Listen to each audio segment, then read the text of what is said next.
Ce matin, nous allons voir quelques clés pourront nous aider à nous attacher corps, âme et esprit à notre Dieu. Des clés. Nous avons tous des clés dans nos poches, bien dans nos sacs, ou bien dans nos voitures.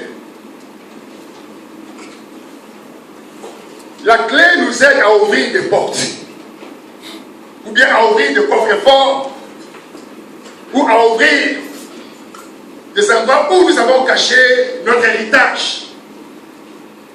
Et tu ne peux pas ouvrir une porte avec une clé qui n'est pas compatible avec la serrure.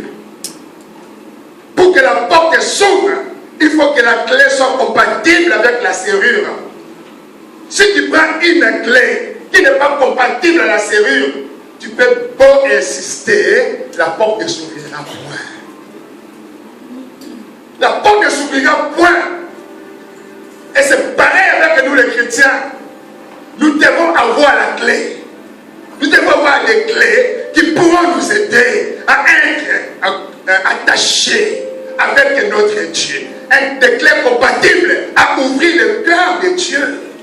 Quand nous avons besoin que Dieu ouvre son cœur pour nous, afin de pouvoir recevoir ses bénédictions, afin de pouvoir recevoir ses grâces, afin de pouvoir recevoir son pardon, afin de pouvoir comprendre l'amour de Dieu envers nous. J'ai besoin de ces clés. On doit connaître ces clés. Ça va nous aider à progresser. Ça va nous aider à nous séparer de nos péchés. Ça va nous aider à nous séparer des mauvaises choses que l'on faisait hier. Les clés. Christ n'a rien caché. Je n'ai jamais vu un homme sincère comme Jésus-Christ. Il a tout déclaré. Il a tout dit. Christ nous a laissé les secrets pour que l'on soit agréable et honorable devant Dieu. Il a tout dit. Sur la terre, ici, mes frères et sœurs, l'homme étant égoïste, il veut toujours être champion. Il veut toujours avoir la première place. Mais écoutez ce que le Seigneur a dit. Vous ferez des choses plus que moi. Alléluia. Vous ferez des choses plus que ce que moi je fais aujourd'hui. Qui est cet homme qui peut déclarer ce genre de paroles? Si ce n'est que Jésus-Christ. Christ n'a rien laissé. Il n'est pas égoïste. Le Seigneur veut que l'on fasse des choses au-delà de ce qu'il avait fait quand il était sur la terre. Voilà pourquoi il nous a laissé des clés. Ce sont des clés importantes. Ce matin, ouvre ton cœur. Laisse que la semence de Dieu puisse vraiment te briser ce matin. Laisse que la semence de Dieu puisse faire son œuvre ce matin. Enlève l'orgueil. Laisse Jésus-Christ rentrer. Laisse sa parole rentrer. Il faut que la parole de Jésus-Christ puisse toucher ce matin tes jointures. Ça doit toucher ton cœur. Ça doit toucher ton âme et ton esprit. Laisse la place au Seigneur. Laisse la place au Saint-Esprit. Laisse-le faire son œuvre, son travail. Car le Seigneur, il nous parle parce que seulement Dieu veut notre transformation. Le Seigneur veut que ses enfants s'attachent, s'approchent de lui. Car le Seigneur constate que ses enfants s'éloignent de plus en plus de lui. Je vois que nous sommes trop faux. Nous sommes faux, F-A-U-X. Nous sommes forts devant Dieu. Voilà pourquoi Dieu parle. Je veux que l'on devienne vrai devant sa face. Je veux que l'on devienne vrai devant lui. Et par là seulement on pourra voir la gloire et sa puissance. Mais tant que nous demeurons faux, même si nous sommes dans son assemblée, on ne verra jamais la gloire de Dieu. Au contraire, le Seigneur va se fâcher. Il va dire, mais regarde le faux qui me sert. Regarde le faux qui me prie. Regarde le faux qui me demande. Le Seigneur s'éloignera. Le Seigneur nous donne des clés pour lui plaire, pour devenir des vrais enfants de Dieu, pour devenir des vrais serviteurs de Dieu, pour devenir des vrais outils de Dieu. Dieu a le pouvoir utiliser même ce pupitre. Il a le pouvoir. Mais il t'a choisi, toi, homme, parce que seulement il t'a créé à son image. Tu es à la ressemblance de Dieu. Voilà la raison pour laquelle, au lieu que Dieu adore le bois, au lieu que Dieu élève le bois, Dieu veut t'élever toi, l'homme qu'il a créé à son image. Et c'est même Dieu le Créateur, il te donne le pouvoir, l'autorité, la puissance de dominer sur le bois. L'amour de Dieu. Le Seigneur donne des clés. Frères et sœurs, la première clé, on va aller dans Matthieu 12, Matthieu 22, pardon. Matthieu 22. Voici la première clé. Et tu dois tout faire afin que tu puisses posséder d'abord la première clé. Quand tu auras la première clé, elle pourra t'aider à ouvrir beaucoup d'autres portes.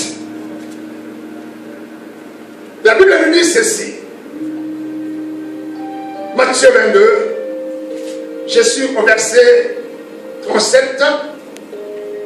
La Bible nous dit ceci. Jésus lui répondit, tu aimeras le Seigneur ton Dieu de tout ton cœur, de toute ton âme et de toute ta pensée. C'est le premier et le plus grand. On va lire les textes là ensemble. Dans ta Bible, et nous allons lire ensemble. La Bible nous dit quoi? Allons-y, lisons ensemble. 37. Allons. Jésus lui répondit, tu aimeras le Seigneur ton Dieu de tout ton cœur, de toute ton âme et de toute ta pensée. C'est le premier et le plus grand commandement. C'est le premier et le plus grand commandement. Aimer Dieu. Aimer Dieu, et la Bible détermine de tout, de toute ton âme,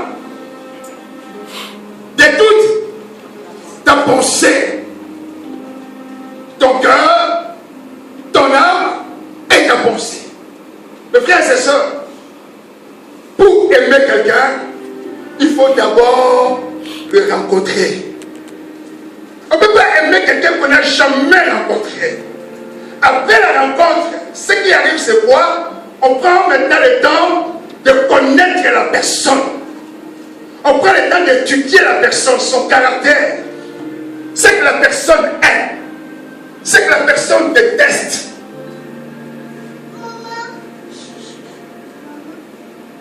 Comment la personne lui réfléchit. Comment la personne réagit quand il y a un problème. On prend le temps d'étudier la personne. On prend le temps de l'étudier. Et quand on constate qu'au travers de son comportement, il y a des bons fruits qui sont compatibles à ce que moi je cherche, on commence tout doucement à ouvrir le cœur pour la personne. Il y a beaucoup de mariés ici dans l'assemblée. Beaucoup ne se sont pas mariés à la première vue. Mais vous avez pris le temps de vous voir d'abord. Avant de t'engager, tu as pris le temps d'étudier l'autre d'abord. Avant d'accepter son alliance, tu as pris le temps de le connaître avant de dire oui. Ça a pris le temps. Et c'est à cela que la Bible nous demande. La parole de Dieu nous dit on doit aimer Dieu de tout notre cœur.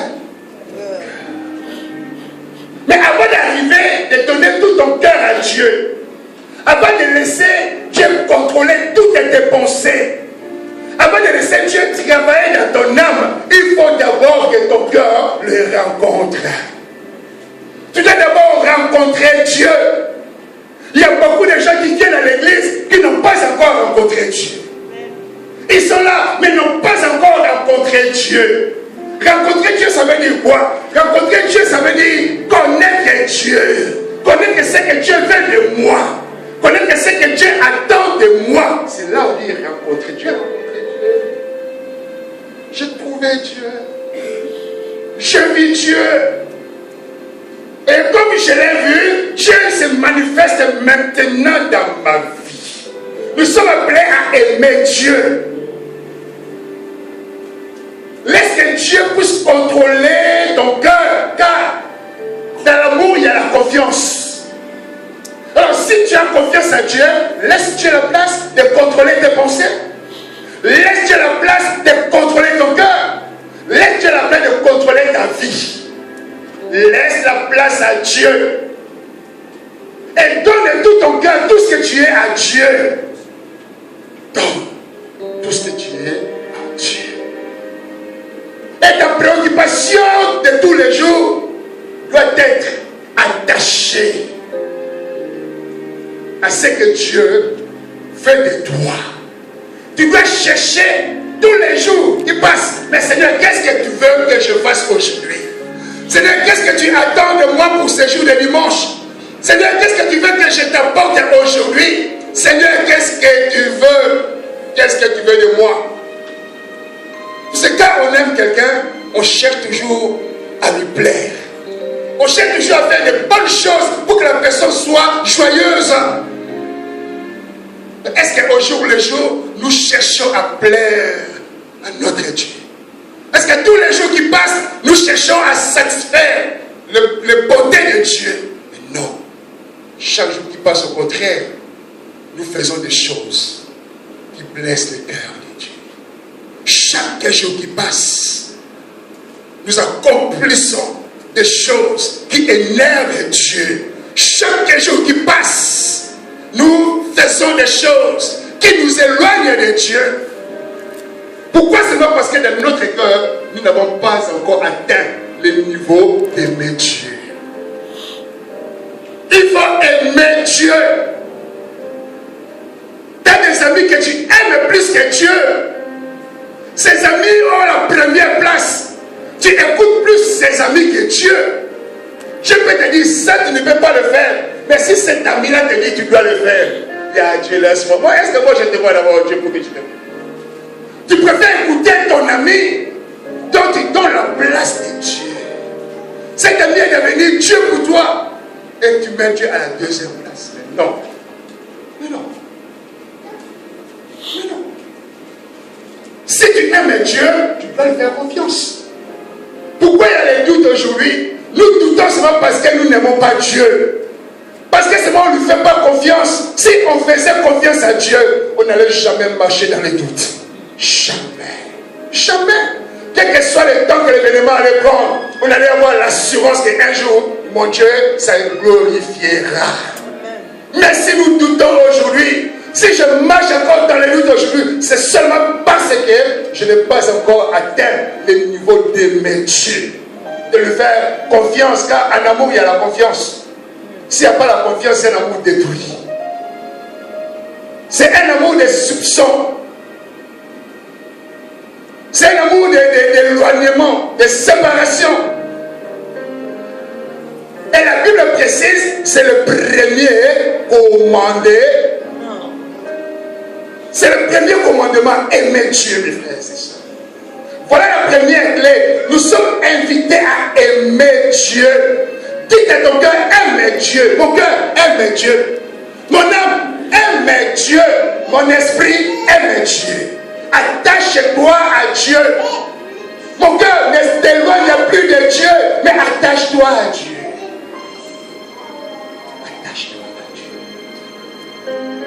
Que ton cœur s'attache à Dieu. La parole de Dieu continue à nous dire ceci. La deuxième clé, la Bible nous dit ceci. 1 Corinthiens 6. 1 Corinthiens 6, le verset 20. La parole de Dieu nous dit ceci. La deuxième clé, c'est honorer Dieu. On doit l'honorer. La Bible nous dit ceci. 1 Corinthiens 6, Le verset 20. Car vous avez été rachetés à un grand prix. Glorifiez donc dans votre corps et dans votre esprit qui appartiennent à Dieu. Car vous avez été rachetés à un grand prix. Glorifiez donc Dieu dans votre corps. Glorifiez Dieu dans votre corps et dans votre esprit qui appartiennent à Dieu. Regardez ce que doit être dit. De glorifier Dieu. Ton corps et dans ton corps et ton esprit t'appartiennent. Hein? T'appartiennent. Est-ce que mon corps et mon esprit m'appartiennent? Est-ce que ton corps et ton esprit t'appartiennent? Appartiennent à qui? Alléluia. Tu dois savoir que le corps que tu portes, l'esprit que tu portes ne t'appartiennent pas. Nous avons un corps d'emprunt. Nous avons un corps d'emprunt. Mon corps et mon esprit appartiennent à Dieu. Dieu est le propriétaire de mon corps et de mon esprit. Donc, au travers de son amour, il a une pitié de me dire voilà, je te donne mon corps, je te donne mon esprit pour un peu de temps. Mais sache qu'il y aura un temps où je vais le redemander. Dieu va récupérer mon corps, il doit récupérer mon esprit. Alors, quand Dieu viendra récupérer cet esprit et ce corps, comment le trouvera-t-il? Comme quand il me l'avait donné, ou bien il va trouver c'est un corps et un esprit décomposé, pourri, plein de péchés, plein de désordre, plein de mauvaises choses. Toi, mon corps ne m'appartient pas. Tu dois le savoir ce matin, le corps que tu as, tout le matin tu fais la fièvre. Tiens, tiens, tiens, tiens. Tout le matin, tu embellis ce corps. Tu embellis ce corps. Tout le matin, tu nourris ton esprit avec de mauvaises choses. Mais sache qu'il y aura un temps. Il y aura un temps où Dieu viendra redemander son bien. Quand tu donnes ton bien à quelqu'un, un jour, tu vas aller voir la personne. Non, je t'avais emprunté, je t'avais donné peut-être ma visseuse. Depuis, tu ne me rends pas, je viens. Je viens chez toi, donne-moi. Alléluia. Donne-moi, rends-moi mon affaire.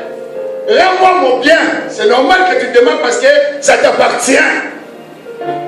C'est pour toi. Ce n'est pas pour moi, c'est pour toi. Voilà la raison pour laquelle, bien aimé, il est très important d'arriver avec notre corps, notre esprit et notre âme d'honorer Dieu. On doit honorer Dieu avec tout ce que Dieu nous donne au jour le jour.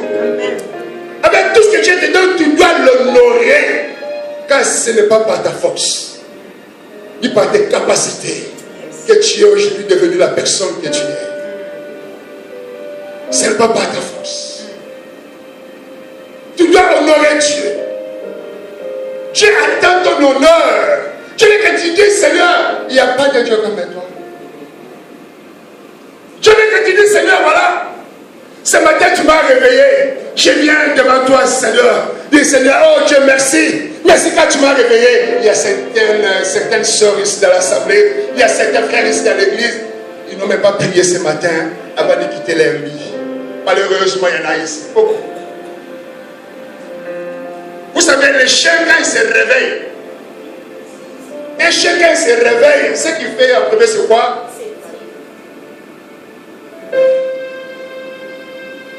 En guise de son remerciement, merci Seigneur d'avoir donné aujourd'hui la force de me tirer. Les chiens, ils disent merci Seigneur pour la force de me tirer. Mais toi, l'homme créé à l'image de Dieu, tu es réveillé. Pique un animal. Et tu es là ce matin. Ne veux pas prier. Tu es réveillé. Tu fais passer 1 heure, 2 heures devant ton miroir pour retirer un peu les raboter ici. Pour retirer un peu le fond de teint ici. Est-ce que je suis belle? Quand le pasteur il va me voir, qu'est-ce qu'il va dire de moi? Est-ce que je suis beau? Est-ce que je suis belle? Quand il va me voir, telle personne, qu'est-ce qu'il va dire de moi? Mais non, on s'en fout de ça. Ce qui est important, nous sommes invités à honorer Dieu. Quand le Seigneur te réveille le matin, tu dois d'abord l'honorer. Honore le Seigneur dans ton lit. Honore Jésus-Christ. Lui, je te rends la grâce. Je bénis ton nom pour la vie que tu me donnes. Je mérite l'honneur. Je mérite l'honneur. Il faut honorer Dieu.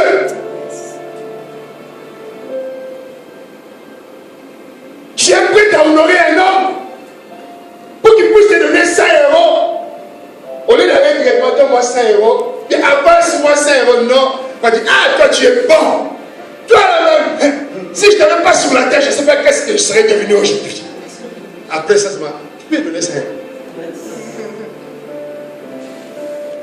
Nous sommes capables de dire, on cherche comment je peux dire. Qu'est-ce que je peux mettre comme phrase là pour que son cœur soit touché? Qu'est-ce que je peux dire pour que je puisse recevoir ce dont j'ai besoin? Tu dois honorer Dieu. La deuxième clé, c'est honorer Dieu. Il faut arriver à honorer Dieu. Alléluia. Tu veilles ou pas, il faut honorer. Je vais entendre vos voix. Qu'on veille ou pas, moi y compris, il faut qu'on honore. On doit honorer notre Dieu. Acclamons le Dieu de Dieu.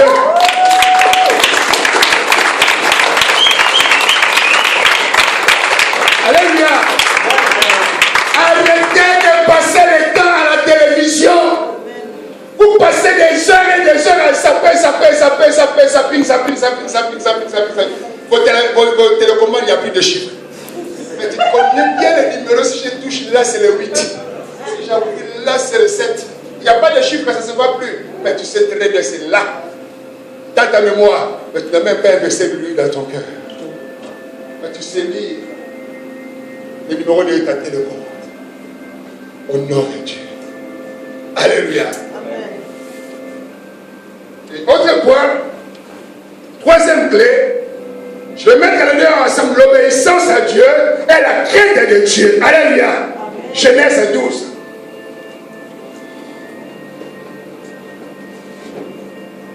Genèse 12.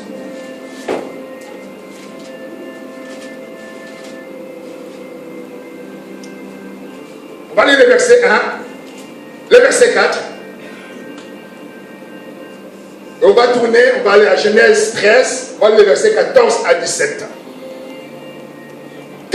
Troisième clé, l'obéissance à Dieu et la crainte de Dieu. La Bible nous dit ceci dans Genèse 12, voilà le verset 1. L'Éternel dit à Abraham, va-t'en de ton pays, de ta patrie et de la maison de ton père, dans le pays que je te montrerai. Alléluia. Je ferai de toi une grande nation et je bénirai, et je te bénirai, je rendrai ton nom grand et tu seras une source de bénédiction.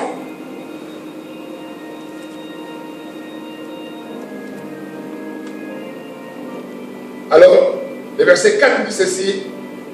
Abraham partit comme l'Éternel le lui avait dit. Abraham partit comme l'Éternel le lui avait dit. Le verset 13, le chapitre 13, le verset 14 à 17, la Bible nous dit ceci. L'Éternel dit à Abraham, après que l'autre se fut séparé de lui, lève les yeux et du lieu où tu es, regarde vers le nord et le midi, vers l'Orient et l'Occident. Car tous les pays que tu vois, je te les donnerai à toi et à ta postérité pour toujours. Je rendrai ta postérité comme la poussière de la terre, en sorte que si quelqu'un peut compter, la poussière de la terre, ta postérité aussi sera comptée. Lève-toi, parcours le pays dans sa longueur et dans sa largeur, car je te les donnerai. Abraham s'éleva, Abraham leva ses tentes et vint habiter parmi les chaînes des marées qui sont près d'Hébron, et il bâtit là un autel à l'Éternel. Obéissance à Dieu. Écoutez bien. Obéir. Abraham était sur sa terre, la terre de sa naissance. Il était né, grandi, où il a créé ses relations, son réseau, sa famille. Mais un jour Dieu vient visiter cet homme et Dieu le recommande de quitter, de partir, de laisser sa nation et d'aller dans le pays que Dieu a choisi. Dieu dit, tu dois quitter. Allez où je vais te montrer. La première question qu'on va se poser, mais je vais où? Je vais aller à un endroit que je ne connais pas. Je connais même pas ma destination, je vais me promener de gauche à droite, jusqu'à quand? Mais Abraham ne s'est pas posé cette question. Il a compris que la voix qui criait, il a compris que la voix qui parlait, ce n'était pas la voix d'un homme, mais c'était la voix de Dieu. Son devoir était seulement d'obéir. Alléluia. Son devoir était d'obéir, car c'était la voix de Dieu. Et très souvent, mon frère, ma soeur, comme Dieu t'a créé à son image, la voix de Dieu aussi crie très souvent dans ton cœur. La voix du Saint-Esprit crie souvent dans ton cœur. La voix de Jésus-Christ crie souvent dans ton cœur. Qu'est-ce que la voix de l'Esprit te dit? Il te dit, tu vois où tu es actuellement, là où tu es assis, là. Où tu es là maintenant, ce n'est pas bien. Je t'ordonne d'abandonner, de laisser tomber et de me suivre. L'Esprit de Dieu te parle régulièrement. Tu sais comment tu fonctionnes. Tu connais ta vie. Tu sais où tu passes. Tu sais où tu étais hier. Je ne sais pas seulement de hier. Tu sais où tu étais hier. Tu sais ce qui se fait dans le secret. Et l'Esprit de Dieu te parle régulièrement au fond de ton cœur. Abandonne. Laisse. Le Saint-Esprit te parle. Mais tu t'entêtes. Tu ne veux pas laisser tomber. Tu ne veux pas abandonner. Regardez le cas de notre frère Abraham. Il ne s'est pas posé de question. Il a dit, c'est la voix de Dieu qui crie. Je dois me soumettre. Ça, c'est le comportement qu'on doit adopter. Quand la voix du Seigneur parle au fond de notre cœur, quand mon cœur est en contact avec la voix de Dieu, vous me réprimandez, vous me demandez quelque chose à accomplir, je dois obéir. Je dois me soumettre. Je dois me soumettre. Si je ne me soumets pas, la conséquence sera terrible. Mais Dieu dit, quitte et je te bénirai. Oui, Seigneur, je vais partir bénir. Où sont cette bénédiction? Où est la bénédiction, pardon? Où est la bénédiction promise? Où est la bénédiction éternelle des armées? Tu m'as dit que tu vas me bénir, mais où est la bénédiction? Abraham n'a pas parlé comme ça. Il a eu une assurance. Il avait l'assurance que c'est Dieu qui a parlé. C'est Dieu qui a déclaré. Moi, j'attends seulement le temps de Dieu. Mon devoir, c'est d'obéir et d'avancer sur la voie que le Seigneur a préparée pour moi. Et voilà ce qu'Abraham a fait. Il a commencé à obéir. Il a commencé à avancer. Il a commencé à avancer. Aujourd'hui, jusqu'à aujourd'hui, à 2018, nous parlons encore d'Abraham. Nous parlons encore d'Abraham. Abraham est né avant Jésus-Christ. Il est né avant Jésus-Christ. Mais aujourd'hui, nous parlons encore d'Abraham à cause de son obéissance. À cause de la crainte qu'il avait de Dieu. Le respect qu'il avait pour Dieu. Il respectait Dieu. Il élevait Dieu. Il mettait Dieu à sa place de Dieu. Voilà pourquoi Abraham avait les épaules pour pratiquer la pensée et la voix de Dieu. L'obéissance. Tu dois obéir. Nous disons Dieu est notre Père. S'il est notre Père, il mérite l'obéissance. Car tout parent qui ne reçoit pas l'obéissance de son enfant, un jour, il va s'énerver contre son enfant. Et peut-être même faire quelque chose de mal. Dieu est notre Père. Nous sommes invités à obéir à la voix de notre Père. On doit obéir. Il faut obéir à Dieu. Obéissons à Dieu. Obéissons à sa voix. Dieu te parle tous les jours. Dieu te condamne tous les jours. Quand tu es devant ces situations-là, quand tu accomplis ces situations-là, quand tu réalises ces situations-là, la voix de Dieu te parle. Est-ce que ce que tu fais, c'est bon? Est-ce que moi, si quelqu'un comme toi, tu dois le faire? Est-ce que tu dois le faire? L'Esprit de Dieu te parle. L'Esprit de Dieu te dit, arrête. Arrête. Arrête le mal que tu fais. Arrête. Obéis à ma voix. Arrête.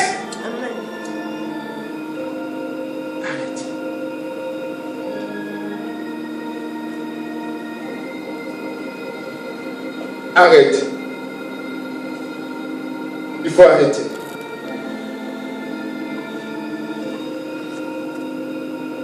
Il faut quoi? Arrêter. Il faut arrêter. Arrête. Arrête. Arrête. Arrête. Il est temps d'arrêter. Il est temps d'arrêter. Il est temps. Il faut arrêter. Il est temps. Arrête. Tu dois arrêter. Alléluia. Tu dois arrêter. Arrête. Arrête. La voix de Dieu dit arrête. Prends la décision d'arrêter. Prends la décision d'arrêter. Arrête. Tu dois commencer à prendre la décision d'arrêter. Prends la décision d'arrêter. Arrête. Dieu a besoin de ton obéissance. Il a besoin de ton obéissance. Tu dois arrêter. Tu dois arrêter. Tu dois arrêter. Tu as besoin de ton obéissance. Arrête. Le Seigneur te voit. Le Seigneur te voit. Son omniprésence te voit. Dieu te voit. Ce matin, il insiste, arrête. Voilà la raison pour laquelle tu es détaché de Dieu. Tu es détaché de Dieu parce que tu demeures dans la désobéissance. Et la désobéissance produit en toi le détachement de Dieu, l'éloignement de Dieu.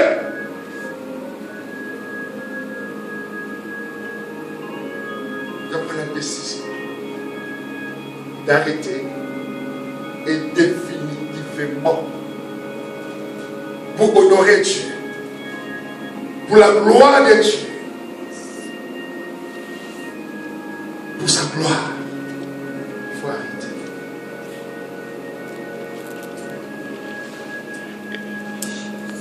Le Seigneur a béni son serviteur Abraham. Dieu ne ment pas. Quand Dieu parle, il accomplit. Amen. Quand Dieu fait la promesse, il réalise. Amen. Il n'est pas comme toi et moi qui font des promesses, mais qui n'accomplissent pas. Quand Dieu déclare quelque chose, Dieu l'accomplit. Il accomplit en son temps. Dieu a promis à Abraham. La descendance d'Abraham jusqu'aujourd'hui mange la bénédiction de l'aise arrière. Je ne sais pas compter le nombre de générations jusqu'aujourd'hui d'Abraham. Cette génération continue à jouir de la bénédiction de leur ancêtre Abraham. Toi et moi aussi, nous jouissons de cette bénédiction d'Abraham. Si Abraham était désobéissant comme nous le sommes aujourd'hui, on ne serait pas là, mes bien-aimés. On ne serait pas là. Mais cet homme était obéissant. Il a entendu la voix de Dieu. Il a saisi la promesse de Dieu. Aujourd'hui, nous avons la bénédiction d'Abraham. Nous avons entre nos mains sa bénédiction. Car cet homme est tombé ici.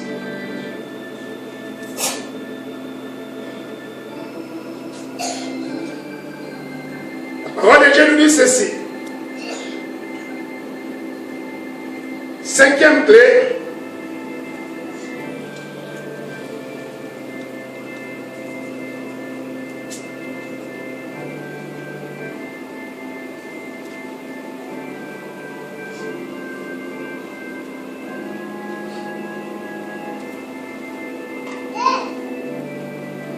Cinquième clé, mes frères et sœurs.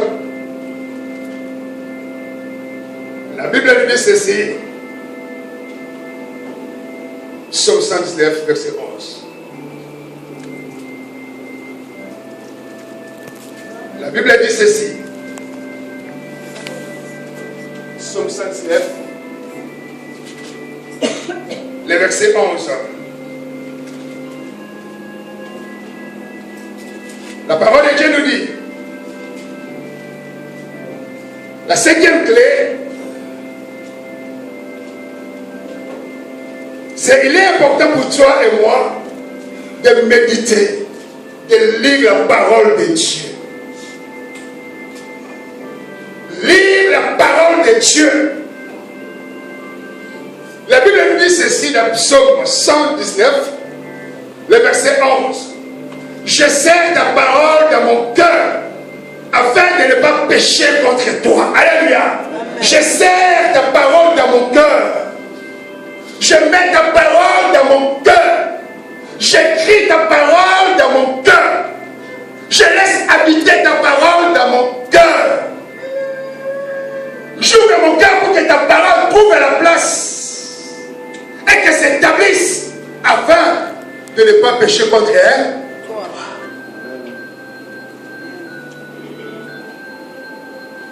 Afin de ne pas pécher contre toi. C'est-à-dire, je serre ta parole dans mon cœur, je serre. Serrer, quand on serre quelque chose, c'est pour le protéger. On doit serrer. On doit protéger la parole de Dieu qui tombe au jour les jours dans nos cœurs. On doit protéger cette parole. On doit serrer cette parole. On doit ouvrir la parole de Dieu que nous recevons au jour les jours. Car la parole de Dieu va nous donner la capacité de dire stop au péché. De dire stop au malin. De dire stop aux choses de ce monde. C'est la parole de Dieu. Car il y a la vie dans la parole de Dieu. Et la parole de Dieu, c'est Dieu lui-même. Pendant que tu médites la parole de Dieu, pendant que tu sais la parole de Dieu dans ton cœur, tu es en train de mettre, d'installer Dieu dans ton cœur. Toi qui lis la parole de Dieu tous les jours, sache que tu es en train d'installer Dieu. Tu installes Dieu dans ton cœur. Tu donnes la place dans ton cœur et Dieu prend plaisir. Et tous les jours qui passent, son esprit va t'enseigner. Son esprit va te dire des choses. Son esprit va te révéler tes faiblesses. Son esprit va te révéler des choses que tu ignorais. C'est seulement si tu prends le temps de lire la parole de Dieu. Malheureusement,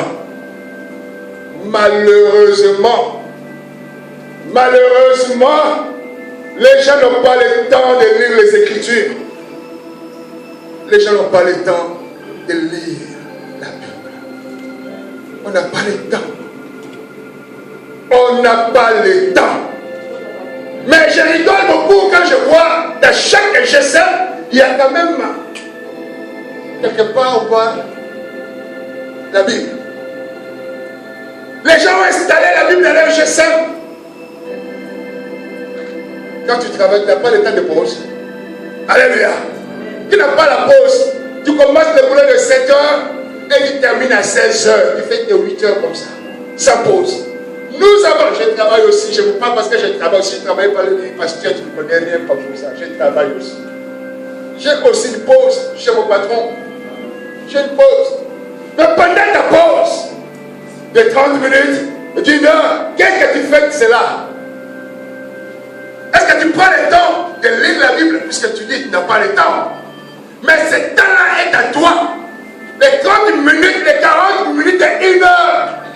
quant à toi, qu'est-ce que tu fais de ce temps? Qu'est-ce que tu fais de la Bible que tu as installée dans ton GSM? Qu'est-ce que tu fais de ça? Depuis quand tu ne l'as pas ouvert? Depuis quand tu n'as pas ouvert la Bible qui est chez toi? Dans vos cheveux, vous avez des Bibles. Quand tu vas rentrer ce soir, essaie de souffler, enlève la poussière. Souffle. Et là, toute la poussière qu'il y a sur la Bible. Pourquoi? Parce que seulement la Bible t'accuse, te dit seulement, regardez, peut-être tu m'as mis là. Je pourris là. Je suis rempli de poussière. On ne m'utilise pas, oh. Je souffre. La Bible écrit au secours. Qui peut m'utiliser? Qui peut me toucher? Il y a déjà une semaine, 2 semaines, 3 semaines, 4 semaines, 1 mois, 1 année, la Bible est là. Chrétien de dimanche, tu écoutes la parole de Dieu seulement quand tu es à l'église. Tu n'écoutes même pas. Tu es là assis comme ça. Quand tu vas traverser la porte, oublier. Les choses anciennes reviennent. Tu dois aimer la parole de Dieu.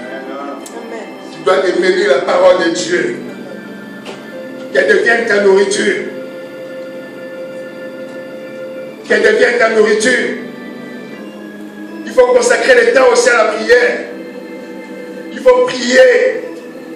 Autre clé, c'est la prière. Tu dois aimer la prière. Quand nous lisons la Bible dans Luc 2, verset 37, on voit cette femme qui était veuve. Cette femme veuve passait son temps dans l'assemblée. Elle passait son temps dans l'église. Elle jeûnait. Elle était âgée plus de 80 ans. Mais cette femme jeûnait. Cette femme priait. Elle consacrait le temps à la prière et au jeûne. Ok. Et ce qui est bien dans notre église, c'est quoi, vous savez? Ce que j'aime beaucoup dans cette église, c'est quoi? C'est parce que aussi, des fois, l'église nous oblige à jeûner. Alléluia! Alléluia! Yeah. Alléluia! Amen. Des fois, l'église nous oblige à jeûner. Si l'église ne faisait pas de programme de jeûne et prière, on allait avoir des ventes ici. Pantalon 4XL.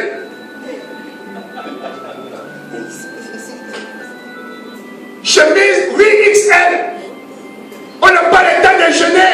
Oh, on doit jeûner. On doit faire mourir cette chair pour nourrir notre âme. Voilà pourquoi on doit jeûner.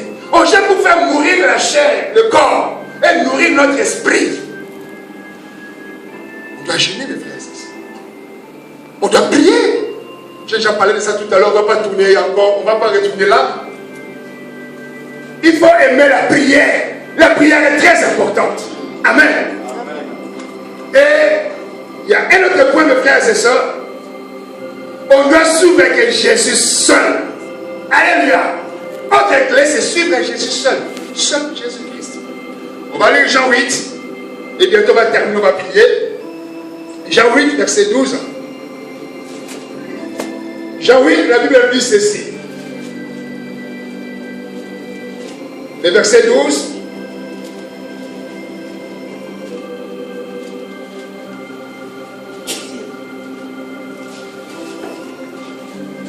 La Bible dit ceci.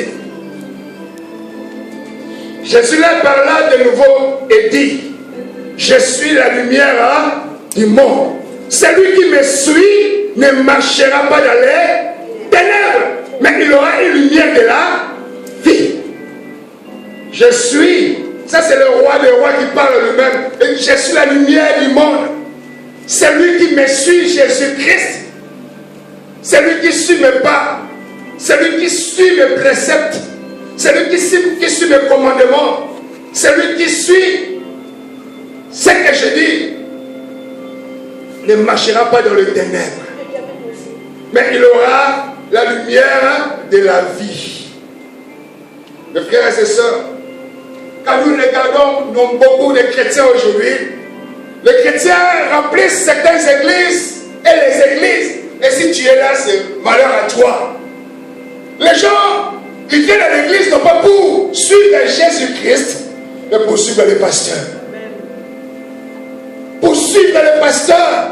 Les pasteurs est comme ça. Il quitte sa maison, il habite très loin, à 300 km. Mais il quitte les 300 km, c'est pas pour suivre Au lieu de parler de Jésus-Christ. Non, je quitte ma maison pour suivre Jésus-Christ qui va utiliser telle personne. Mais moi, je vais écouter tel pasteur. Les gens honorent le pasteur plus que Jésus-Christ. Les gens suivent le pasteur plus que Jésus-Christ. Avec Internet, il y a beaucoup de gens ici. Ils ont 45 pasteurs qui suivent sur Internet. Quand vous allez rentrer ici après la parole ici, un pasteur qui n'a pas bien parlé. C'est pas Dieu qui a parlé à lui, on va écouter l'autre pasteur. Malheur à toi. Vous honorez les hommes au lieu d'honorer Jésus-Christ. On doit suivre que Jésus, seul maître que nous avons, seul modèle que nous avons. Notre mentor, ce n'est pas Guy, mon mentor c'est Jésus. Mon mentor c'est Jésus-Christ. Jésus ne faille point. Jésus a déclaré toujours la vérité, mais qui c'est un grand menteur? Qui reste toujours homme. Car le sang qui circule à toi, c'est pareil, le même sang qui circule à Guy. C'est le sang qui a péché depuis la création, qui est avec toi, qui est aussi avec moi. Nous sommes faibles, nous les humains terrestres. Voilà, il est important. Dieu nous a envoyé son Fils afin que Jésus-Christ soit la lumière pour le monde entier. Car le monde vivait dans les ténèbres, il fallait que Jésus-Christ vienne afin que nous ayons la lumière. Et Christ est venu avec sa lumière. Voilà pourquoi saisissons le pan de sa robe. Saisissons la robe de Jésus-Christ. Saisissons Jésus-Christ et marchons avec lui. Celui qui marche avec moi n'aura pas de ténèbres.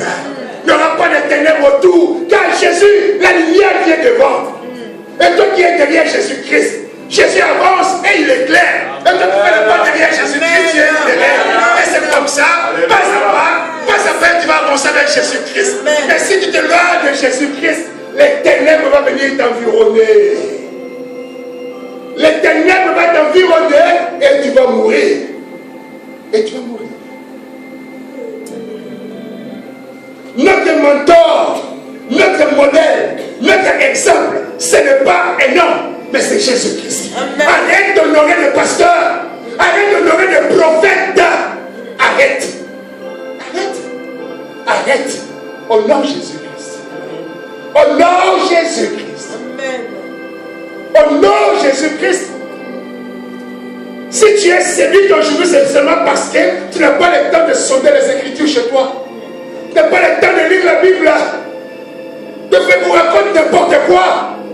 Donc tu n'as pas de discernement. Tout c'est Amen. Amen. Tu étais dans très bonne santé. Quand tu as sorti de là, entouré de démons. Depuis que tu es sorti de là, problème sur problème. Tu es devenu 2 fois paresseux. Ici tu étais 1 fois paresseux. Mais depuis que tu es sorti de là, tu es devenu 2 fois paresseux. Donc il faut qu'on fasse encore un travail pour toi. Il faut qu'on fasse encore un travail pour toi. Nous n'avons qu'une seule personne qui détient la lumière du monde, c'est la personne de Jésus-Christ. Amen. Accrochons-nous à notre Seigneur Jésus-Christ et par là, nous verrons sa gloire. Par là, nous verrons la puissance de Jésus-Christ. Mes frères et sœurs, si tu réunis toutes ces clés, si tu mets toutes ces clés ensemble, tu associes ces clés, tu les mets ensemble, quelque chose de gloire va se manifester dans ta vie.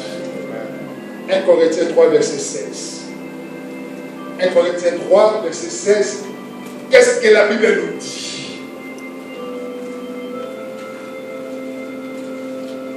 Ne savez-vous pas que vous êtes les temples de Dieu et que l'Esprit de Dieu habite en vous? Alléluia. Amen. Ne savez-vous pas que vous êtes les temples de Dieu?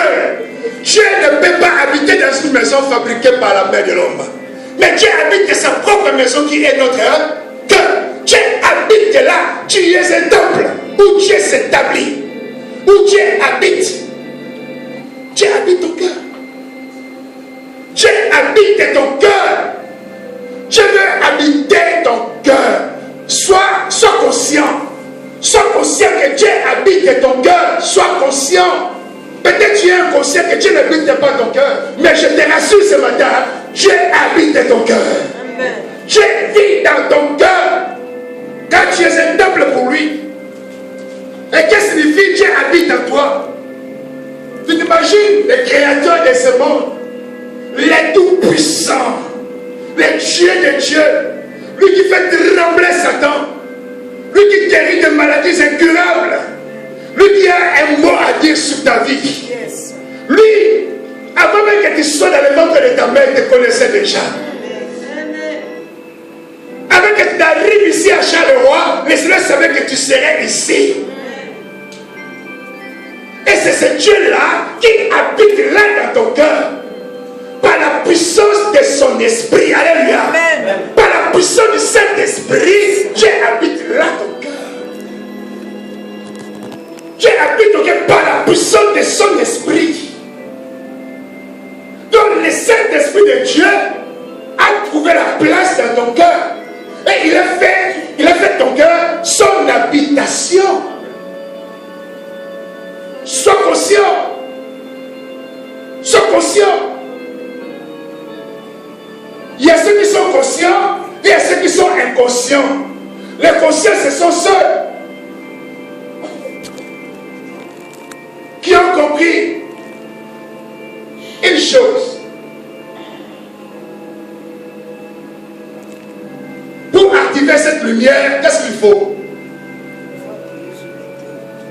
Pour activer la lumière, qu'est-ce qu'il faut? De l'électricité et quoi? Et l'interrupteur. Alléluia. Pour mettre en marche cette lumière, il faut seulement soulever l'interrupteur. Soulever seulement l'interrupteur, tu vas voir la lumière va apparaître.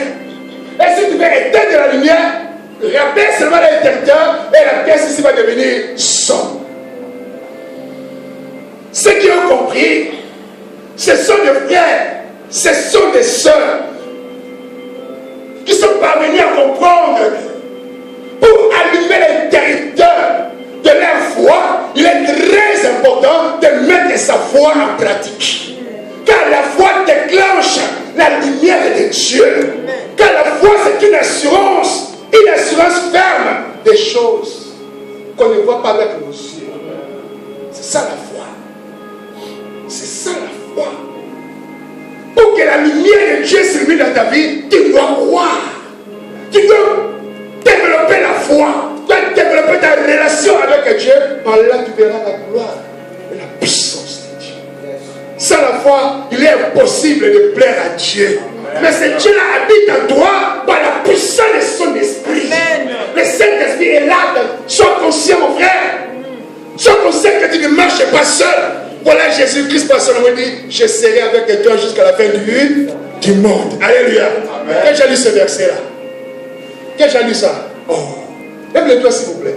Quand j'ai lu ce verset, je serai avec vous jusqu'à la fin du. Le verset-là se trouve ici à Matthieu 28.